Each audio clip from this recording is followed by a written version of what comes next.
Alright, so I'm going to be showing you how to make arroz con gandules. So I'll show you the ingredients first, and then I'll show you like a rundown of how to prepare everything, and then from once you prepare it to how you transfer it over to the actual the cooking part. So you're going to want to get some ham. You know, if you don't eat ham, you can always substitute this with a turkey. It's completely up to you. But you're going to need a slice of like a cooked ham. So that's what we have there. This is the prestiged centric sliced smoked ham. Now here's the one thing, it's not a big chunk of meat, you know, it's a thin slice. You don't have to get it with the bone in it. I would probably recommend you do, because it adds a little bit more of the flavor because it's got that marrow in there. But yeah, it's just a thin slice of ham. I got this as a value pack, it's like a 2-pack. I don't know, a few bucks, like under $10. So what I normally do is I just chop these up and put them in a Ziploc bag. That way when I'm ready to use them, I just defrost them. The next thing you're going to use is your jasmine rice. You don't have to use jasmine rice. This is just a little, I particularly like to use jasmine rice. You can pretty much use any rice, but I like to use jasmine rice. These are going to be your gandules, or dry pigeon peas for, you know, all the whiteys. Chickpeas. Well, no, it says dry pigeon peas right on here. Felix is adding his commentary, but whatever.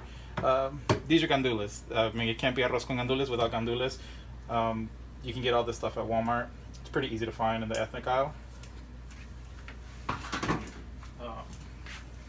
This is I don't even know how to pronounce that. Essentially, this is sofrito. This is the cooking base. This is culantro. Normally, you make this. Honestly, it's a pain in the ass to make from scratch, so I just get it like this. Whenever I do have time, I'll make it myself, and it's pretty much a blended mixture of all the vegetables that it has in here. This is going to be one of the main things you're going to be using in this recipe. So yeah, this is culantro cooking base. It comes in red or green. I like to use the green because you're already going to get enough coloring from the seasoning packets that I'll show you here in a second. But yeah, these are mostly all going to be by Goya brand.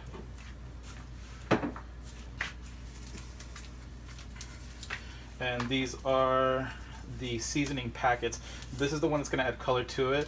Now, this is a Sazon Goya, and this is the little ham flavored. I use it still if I'm going to be using cubed ham, because I just like using it. Now, however, if you're going to be using turkey, this is what's going to add the ham flavor to it.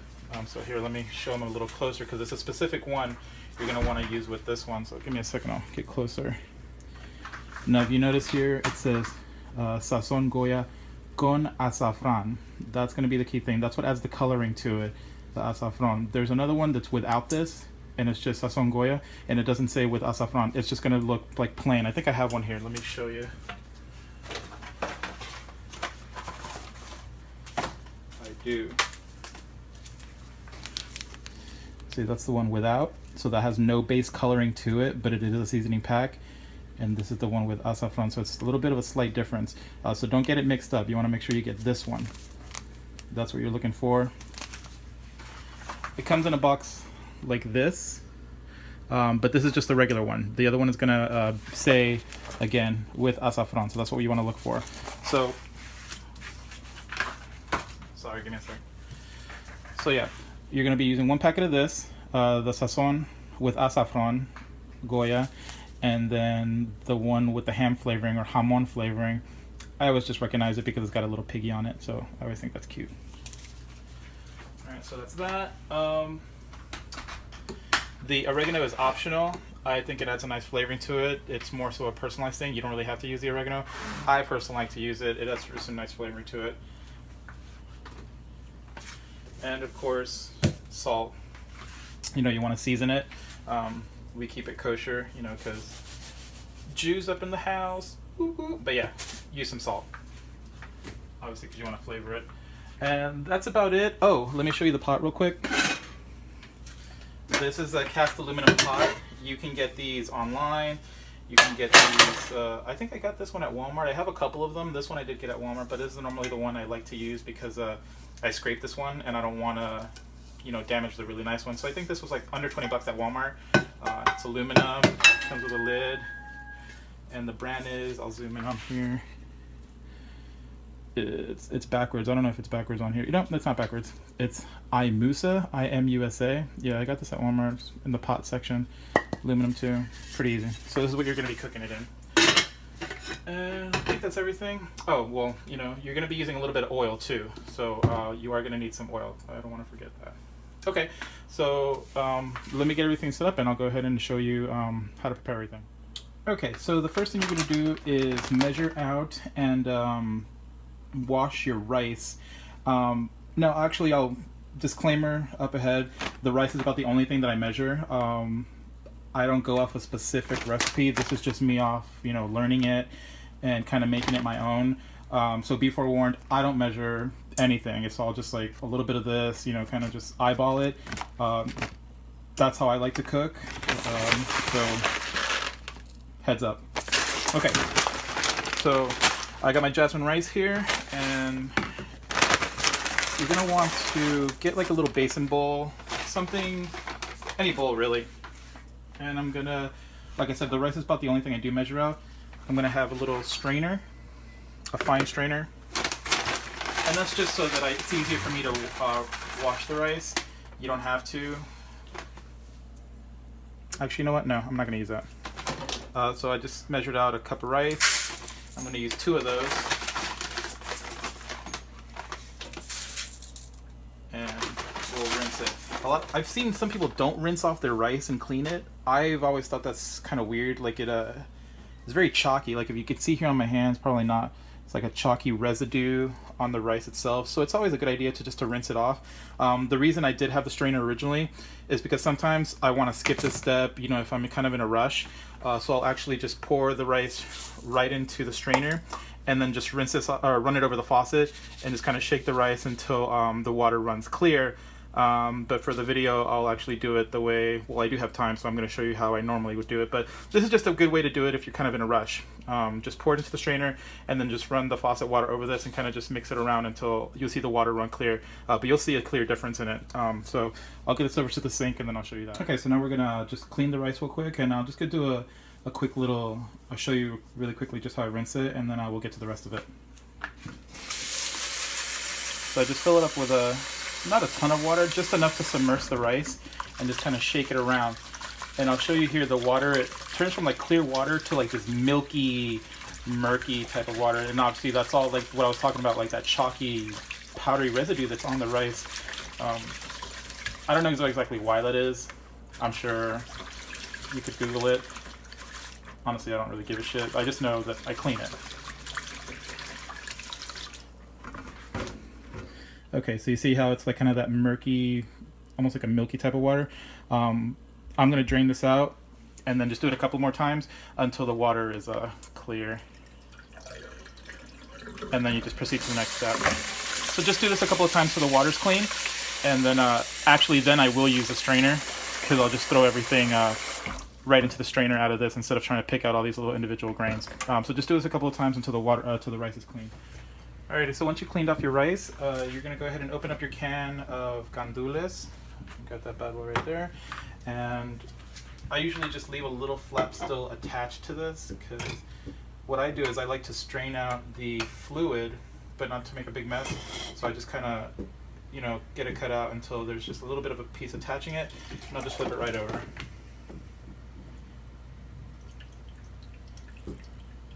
Now, don't throw away this liquid, because it's got some good flavoring in there. So just mostly just use it just to a measuring cup to hold this fluid, and this fluid will come into account later on. So see, most of the fluid's out. The pigeon peas are still in there. I mean, there's a couple in there, but it doesn't really matter. And this is about a little bit over half a cup of fluid, which is fine because we're actually only going to use about 16 ounces of fluid altogether. So I'll add a little bit of water to this a little bit later.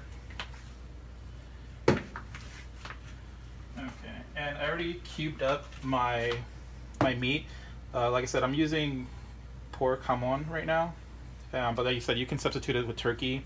I've already cubed it up, cleaned it and everything.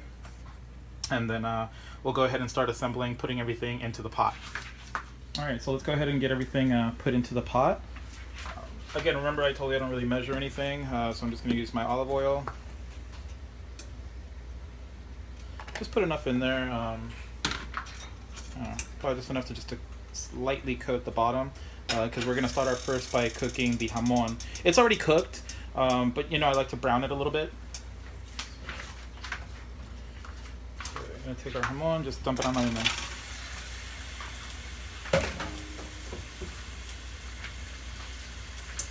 I'm just going to turn up the heat. Okay.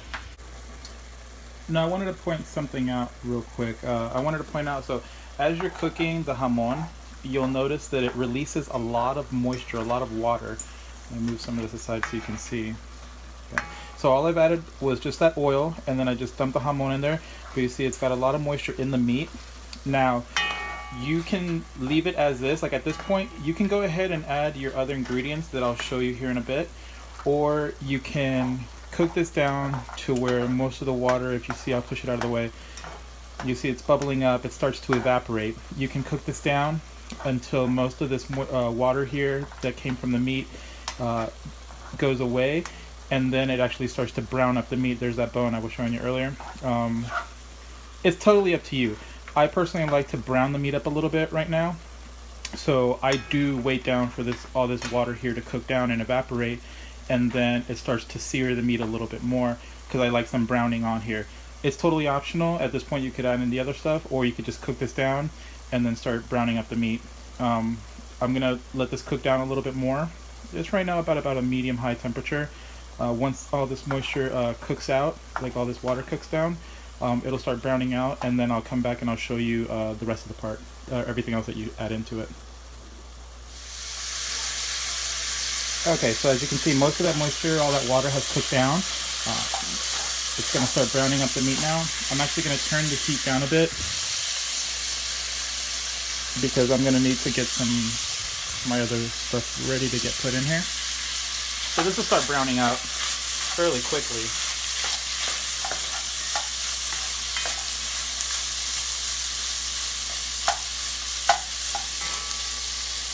Yeah, see, some of it always starts to brown up already. But that's, like I said, this is optional. I personally like to have a little browning on the ham.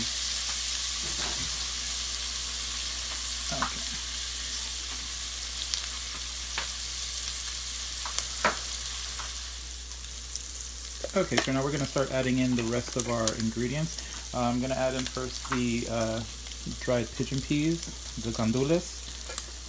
Just dump them right in.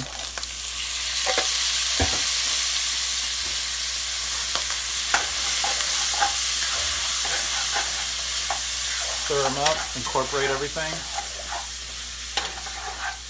The beans themselves, or the pigeon peas, will have a little moisture in there, so it'll start to release a little bit of moisture, but that's okay, that's fine. The meat's already browned to the degree that I personally like it. And now what I'm going to add is my little packet of jamon flavoring. There you go, a little piggy packet.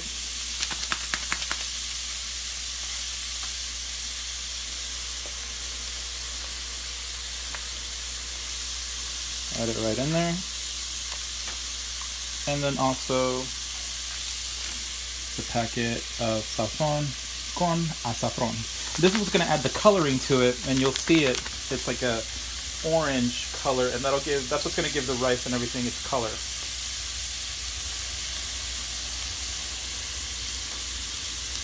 So see, it's got a very strong orangey color.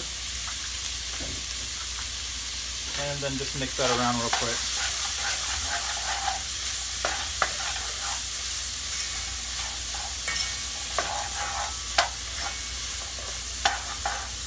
There's no real set point where you add these little packets in. I personally like to add them in before I add any of the liquid and any of the rice and everything else, because I like the jamon to absorb. See if you can see that. I like the jamon to absorb that coloring. So just mix that up a bit. And now I'm gonna add my cooking base, or as we call it, sofrito. Again, you can buy this pre-made. It does come in red and in green. The red just has a stronger tomato base, but they use it also for a colorant. So like I said, since the sazon has the colorant in it, I personally just like to use the green base. And I'll just measure it out right into my spoon. Again, like I said, I don't really measure. I just kind of, however much the spoon holds, that's what I'll add into it. It's thick, so you kind of have to work it a little bit.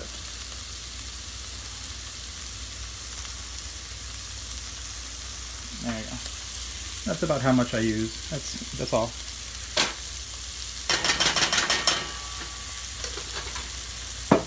And then just give that a stir.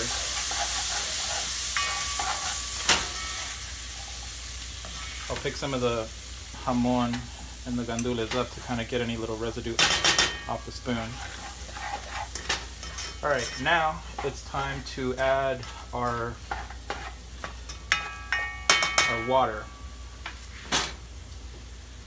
Now, if you remember earlier, I drained the fluid from the pigeon peas right into this 16-ounce 2-cup measuring cup. So it's right, I don't know if you can see it. It's a little bit over half a cup right now.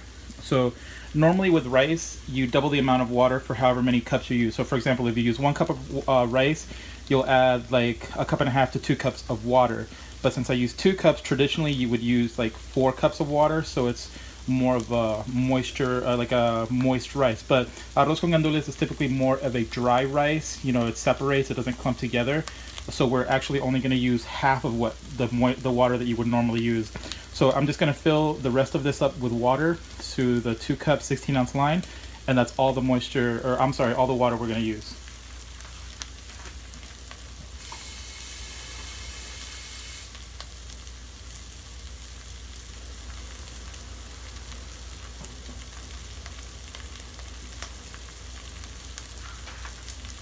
So put that right in.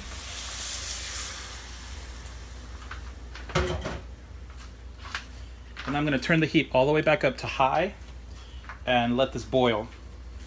Now, this is, before it starts boiling and it gets too hot, this is where you're going to start to add in the salt and any other kind of seasoning that you personally would like. Aside from the seasoning packets that I already put in there, the only other thing that I add is salt and some whole oregano flakes. And that's more so for taste, but you would want to add some salt in it. I mean, who cooks without salt?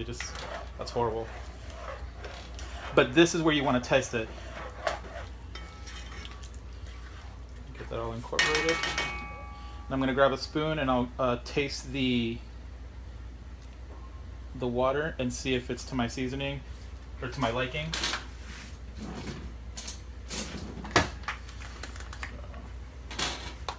Actually take the lid off of the oregano. And again, I don't measure, I kind of just dump it in there.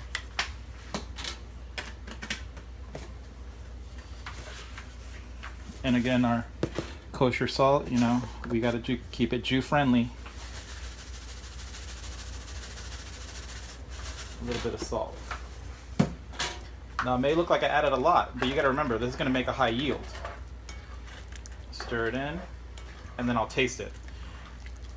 Usually the oregano, because oregano is pretty strong as is, so I don't usually add any more oregano. I might add a little bit more salt. You almost want a slightly over-salted taste, because the rice is going to absorb a lot of that, so it'll really calm everything down. So if you don't add enough salt, it's going to taste very bland. So let me try it.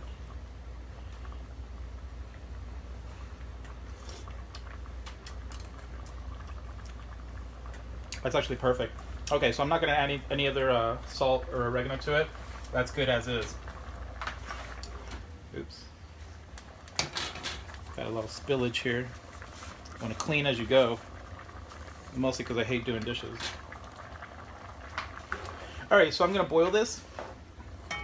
Not really boil down any more of this water, but just enough to get it to a boil, and then I'll add the rice to it. So, I'll be back in a second. Okay, so I've let this boil for a couple of minutes, about 2-3 minutes, and now last thing, just gonna add the rice, and I did I did put it in the strainer, that way it gets all the any kind of extra water out. I'm just gonna dump it right in. Just give it a mix.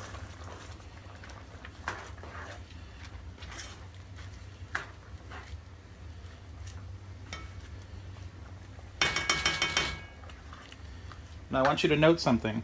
If you can kind of see here as I'm stirring it, you see how you can still see the rice even when I move it? That's good. That means there's just the right amount of water in there.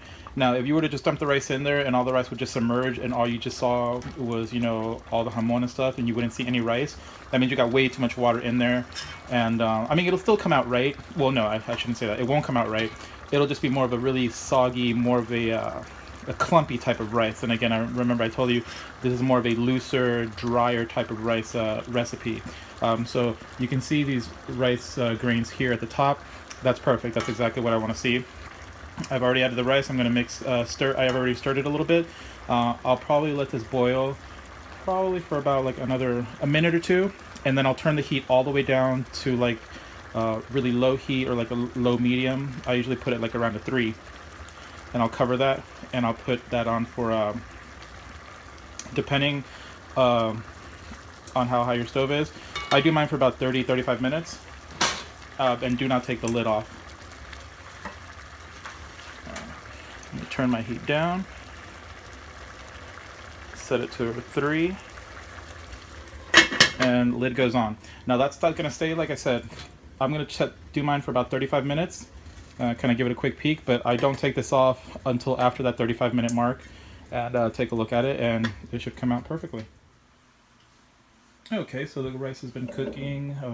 It's actually been a little bit more than 35 minutes because I kind of lost track of time. I was editing the videos together. So realistically, it's been about 45, maybe even 50 minutes. But since it was such a low temperature, it's going to be fine either way. Let me turn off my heat here, and we'll go ahead and check it. Very good. Okay. Give it a stir.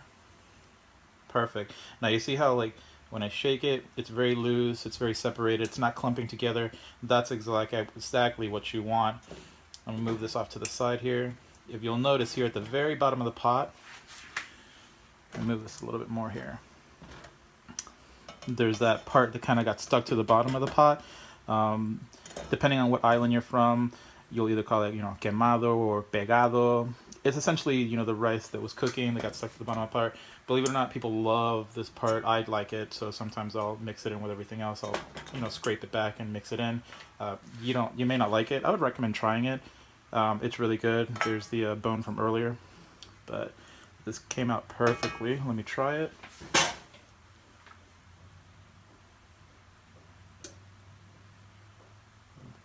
Jamon.